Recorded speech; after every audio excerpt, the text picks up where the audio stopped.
Uruguay 4 world கப்பை ஜெயிச்சிருக்காங்களா? இல்ல. அப்புறம் ஏன் அவங்களோட வேர்ல்ட் கப் ஜெர்சிஸ்ல 4 ஸ்டார் போட்டிருக்கு? ஃபர்ஸ்ட் 1930ல FIFA வேர்ல்ட் கப் ஆரம்பிச்ச வருஷத்துல உருகுவே தான் வின்னர்ஸ். அதுக்கப்புறம் 1950ல மறுபடியும் வேர்ல்ட் கப் வின்னர்ஸ் ஆகுறாங்க. சோ இது வரைக்கும் டோட்டலா இவங்க 2 வேர்ல்ட் கப்ஸ் தான் ஜெயிச்சிருக்காங்க. அப்ப மீதி 2 ஸ்டார் எங்க இருந்து வந்தது? 1930ல FIFA வேர்ல்ட் கப்லாம் ஸ்டார்ட் ஆகிறதுக்கு முன்னாடி ஒன் ஆஃப் தி பிக்கஸ்ட் டோர்னமெண்ட்னா அது ஒலிம்பிக்ஸ் தான். அந்த ஒலிம்பிக்ஸை அப்ப FIFA தான் கண்டக்ட் பண்ணியிருந்தாங்க. ஒலிம்பிக்ஸ்ல 1924 அண்ட் 1928ல உருகுவே சாம்பியன்ஸ் ஆகுறாங்க. சோ அதனால இந்த 2 ஸ்டார் அவங்க போடுறதா சொல்றாங்க.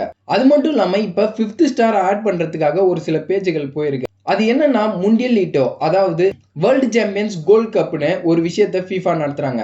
இது வரைக்கும் வேர்ல்ட் கப் வின் பண்ண எல்லா டீம்ஸையும் எடுத்துட்டு வந்து 50th ஆனிவர்சரி ஆஃப் FIFAவுக்கு ஒரு மேட்சை நடத்துறாங்க.